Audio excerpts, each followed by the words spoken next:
اعوذ باللہ من الشیطان الرجیم بسم اللہ الرحمن الرحیم۔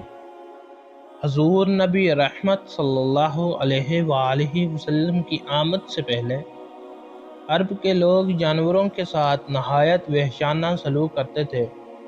نزول اسلام کے بعد گویا ان بے زبان جانوروں کو جائے امان ملی۔ اللہ رب العزت اور محسن انسانیت حضور نبی رحمت صلی اللہ علیہ وآلہ وسلم نے ان کے حقوق متعین کر کے رہتی دنیا تک ان کا تحفظ فرما دیا اور ان سے بدسلوکی کرنے والوں کو دوزخ کے عذاب کی وعید سنائی۔ جانوروں کی اہمیت اور ان کی خصوصیات بیان کرنے کے لیے یہی کافی ہے کہ قرآن کریم میں اللہ رب العزت نے 200 آیات مبارکہ میں جانوروں کا ذکر فرمایا ہے، جبکہ کچھ صورتوں کے نام ہی جانوروں کے نام پر ہیں، جیسے سورۃ البقرہ گائے کا نام، سورۃ النحل شہد کی مکھی کا نام، سورۃ النمل چونٹی کا نام، سورۃ العنکبوت مکڑی، سورۃ الفیل ہاتھی کا نام۔ قرآن کریم میں 35 جانوروں کا ذکر آیا ہے۔ حضور نبی رحمت صلی اللہ علیہ وآلہ وسلم نے بعض جانوروں کے خصوصیات، صفات اور منفرد خوبیوں کی وجہ سے ان کے ساتھ بہتر سلوک کا حکم فرمایا ہے۔ گھوڑے کے متعلق فرمایا، گھوڑے کے ساتھ قیامت کے دن تک خیر و وابستہ ہے۔ مرغ کے بارے میں فرمایا، مرغ کو گالی نہ دو کیونکہ وہ نماز کے لیے اٹھاتا ہے۔ جانوروں کا سب سے پہلا حق یہ ہے کہ ان کے چارے، دانے، غذا اور پانی کا خاص خیال رکھیں۔ انسان کچھ جانور اور پرندے شوق کی خاطر پالتا ہے، تو کچھ دودھ، گوشت وغیرہ حاصل کرنے کے لیے اور کچھ آمد و رفت کے لیے۔ ہر جانور کو ویسا ہی چارہ یا دانہ دیا جائے جیسا وہ کھاتا ہے۔ جانور کو بھوکا رکھنے کا مطلب ہے اللہ رب العزت کے عذاب کو دعوت دینا۔ حضرت عبداللہ بن جعفر رضی اللہ تعالی عنہ روایت کرتے ہیں کہ رسول نبی رحمت صلی اللہ علیہ وآلہ وسلم ایک انصاری کے باغ میں تشریف لے گئے جہاں ایک اونٹ بندھا ہوا تھا۔ اونٹ نے جب حضور نبی رحمت صلی اللہ علیہ وآلہ وسلم کو دیکھا تو اس نے بلبلا کر غمناک آواز نکالی اور اس کی آنکھوں سے آنسو بہنے لگے۔ آپ صلی اللہ علیہ وآلہ وسلم اس کے پاس تشریف لے گئے اور شفقت سے اس کی دونوں کن پٹیوں اور کوہان پر ہاتھ پھیرا۔ پھر آپ صلی اللہ علیہ وآلہ وسلم نے دریافت کیا کہ یہ اونٹ کس کا ہے؟ ایک انصاری آگے آیا اور بولا، یا رسول اللہ صلی اللہ علیہ وآلہ وسلم، یہ میرا اونٹ ہے۔ آپ صلی اللہ علیہ وآلہ وسلم نے فرمایا، اس بے زبان جانور کے بارے میں اللہ سے ڈر جیسے اللہ نے تیرے اختیار میں دے رکھا ہے۔ یہ اونٹ اپنے آنسوؤں اور اپنی آواز کے ذریعے مجھ سے تیری شکایت کر رہا ہے۔ حضرت ابن عمر اور حضرت ابو ہریرہ رضی اللہ تعالی عنہم بیان کرتے ہیں کہ رسول اللہ صلی اللہ علیہ وآلہ وسلم نے فرمایا کہ ایک عورت کو اس لیے عذاب دیا گیا کہ اس نے ایک بلی کو قید کر کے رکھا ہوا تھا۔ وہ اسے غذا دیتی اور نہ اس کو آزاد کرتی، یہاں تک کہ وہ بھوک سے مر گئی۔ بخاری شریف میں احادیث مبارکہ ہے کہ جانوروں کا ایک حق یہ ہے کہ اس پر رحم کیا جائے، ان کے گھونسلے کو نہ توڑا جائے، پرندوں کو بلا ضرور نہ پکڑا جائے، پرندوں کے گھونسلوں سے ان کے انڈوں اور بچوں کو نہ نکالا جائے۔ حضرت عامر رضی اللہ تعالی عنہ بیان کرتے ہیں کہ ہم رسول اللہ صلی اللہ علیہ وآلہ وسلم کی خدمت میں حاضر تھے کہ ایک کمبل پوش شخص آیا۔ اس کے ہاتھ میں کوئی چیز تھی جو کمبل میں چھپی ہوئی تھی۔ اس نے کہا، یا رسول اللہ صلی اللہ علیہ وآلہ وسلم، میں ایک گھنے جنگل سے گزر رہا تھا، وہاں میں نے پرندوں کی آوازیں سنی تو ان کے گھونسلوں سے ان کے بچوں کو پکڑ کر اپنے کمبل میں چھپا لیا۔ ان بچوں کی ماں میرے سر پر منڈلانے لگی۔ میں نے کمبل کھولا تو وہ بھی کمبل کے اندر اپنے بچوں کے پاس آ گئی، لہٰذا میں نے اسے بھی چھپا لیا۔ اب وہ بھی میرے کمبل میں موجود ہے۔ حضور نبی رحمت صلی اللہ علیہ وآلہ وسلم نے اس کی بات سن کر فرمایا، ان سب کو نیچے رکھو۔ اس نے سب کو کمبل سے نکال کر سامنے رکھ دیا تو ان بچوں کی ماں بے قراری کے ساتھ بچوں کے گرد طواف کرنے لگی اور فرط محبت سے انہیں چمٹانے لگی۔ یہ دیکھ کر حضور نبی رحمت صلی اللہ علیہ وآلہ وسلم نے فرمایا، تم لوگ ماں کی اپنے بچوں کے ساتھ محبت پر حیران ہو رہے ہو۔ اس رب کائنات کی قسم جس نے مجھے حق کے ساتھ مبعوث فرمایا ہے، وہ رب اپنے بندوں کے ساتھ اس ماں سے کہیں زیادہ مہربان ہے۔ پھر اس شخص سے فرمایا، جاؤ ان بچوں کو ان کی ماں کے ساتھ وہیں چھوڑاؤ جہاں سے لائے ہو۔ حضرت عبداللہ بن مسعود رضی اللہ تعالیٰ عنہ بیان فرماتے ہیں کہ ایک سفر کے دوران رسول اللہ صلی اللہ علیہ وآلہ وسلم نے ایک جگہ مختصر قیام فرمایا۔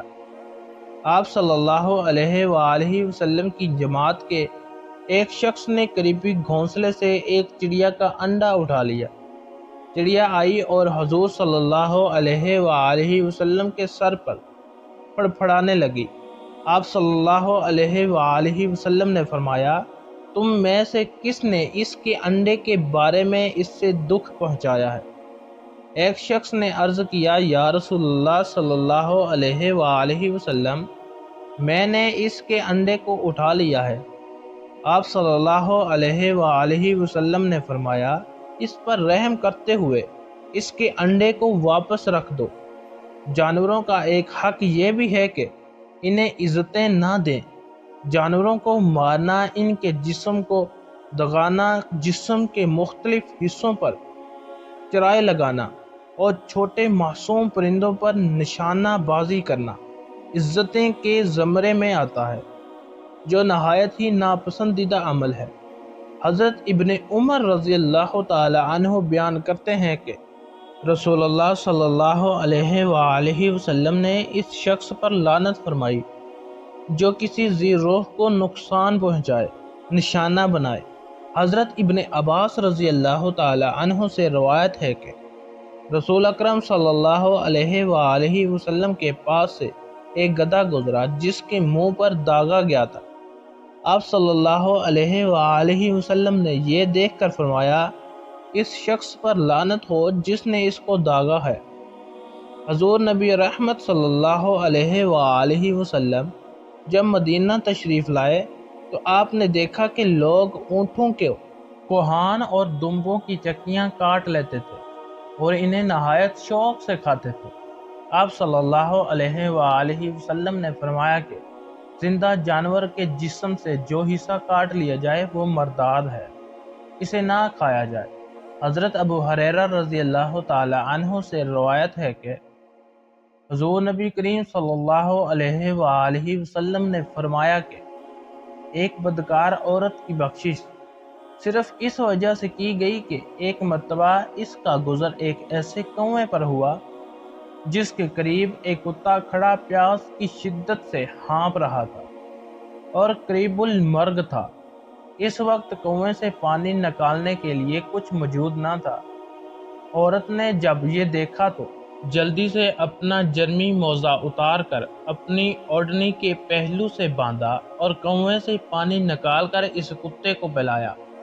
اس عورت کا یہ فعل بارگاہ الہی میں قبول ہوا اور اس کی بخشش کر دی گئی۔ اس موقع پر صحابہ کرام رضی اللہ تعالی عنہم نے دریافت کیا کہ یا رسول اللہ صلی اللہ علیہ وآلہ وسلم، کیا جانوروں کے ساتھ بھلائی کرنے پر بھی ثواب ملتا ہے؟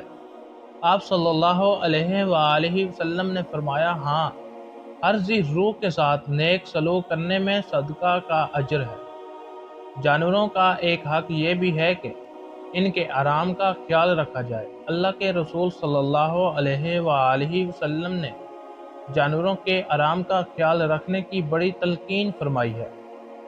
جانوروں کو تنگ کرنا بلا ضرورت دوڑانا، پریشان کرنا سخت ناپسندیدہ عمل ہے۔ قربانی کے جانور اللہ کے مہمان ہوتے ہیں۔ عموماً دیکھا گیا ہے کہ دن رات کا خیال کیے بغیر انہیں گلی محلوں میں دوڑایا جاتا ہے۔ ان کی نمائش کر کے تماشا بنایا جاتا ہے۔ گھروں کے بچے انہیں کھیل اور تفریح سمجھ کر گھوسے مارتے ہیں، جبکہ گھر کے بڑے جانوروں کے ساتھ ہونے والے ان ظلم پر خوش ہوتے ہیں۔ یہ سب ناپسندیدہ اور گناہ کے کام ہیں۔ حضرت ام سلمہ رضی اللہ تعالی عنہا بیان کرتی ہیں کہ ایک مرتبہ حضور نبی رحمت صلی اللہ علیہ وآلہ وسلم ایک صحرا سے گزر رہے تھے کہ ندا دینے والے نے آپ صلی اللہ علیہ وآلہ وسلم کو یا رسول اللہ صلی اللہ علیہ وآلہ وسلم کہہ کر پکارا۔ آپ صلی اللہ علیہ وآلہ وسلم آواز کی طرف متوجہ ہوئے، لیکن آپ صلی اللہ علیہ وآلہ وسلم کو سامنے نظر کوئی نہ آیا۔ آپ صلی اللہ علیہ وآلہ وسلم نے دوبارہ غور سے دیکھا تو وہاں ایک ہرنی بندھی ہوئی تھی۔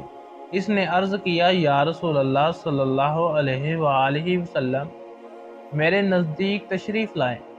بس آپ صلی اللہ علیہ وآلہ وسلم اس کے قریب ہوئے اور اس سے پوچھا، تمہارا کیا حاجت ہے؟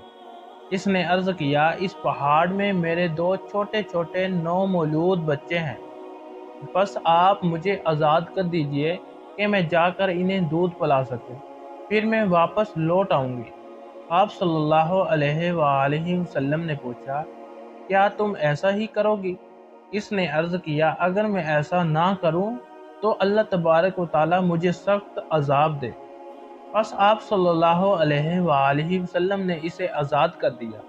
وہ گئی، اس نے اپنے بچوں کو دودھ پلایا اور پھر واپس لوٹ آئی۔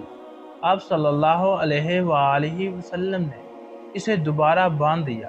اتنے میں وہ عربی جس نے اسے ہرن کو باندھ رکھا تھا، پانی کا مشکیزہ اٹھائے بارگاہ رسالت میں حاضر ہوا اور اس نے عرض کیا، یا رسول اللہ صلی اللہ علیہ وآلہ وسلم، میں آپ کی کوئی خدمت کر سکتا ہوں؟ آپ صلی اللہ علیہ وآلہ وسلم نے فرمایا، ہاں، اس ہرنی کو آزاد کر دو۔ پھر اس عربی نے اسے فوراً آزاد کر دیا۔ وہ وہاں سے دوڑتی ہوئی نکلی اور یہ کہتی جا رہی تھی، میں گواہی دیتی ہوں کہ اللہ کے سوا کوئی عبادت کے لائق نہیں، اور آپ صلی اللہ علیہ وآلہ وسلم اللہ تعالیٰ کے رسول ہیں۔ آمین یا رب العالمین۔ تو کیسی لگی ہماری ویڈیو، کمنٹس کر کے لازمی بتائیں، اور اس طرح کی ویڈیو دیکھنے کے لیے ہمارے Shiraz T V YouTube channel کو لازمی سبسکرائب کر لیں۔ جزاک اللہ۔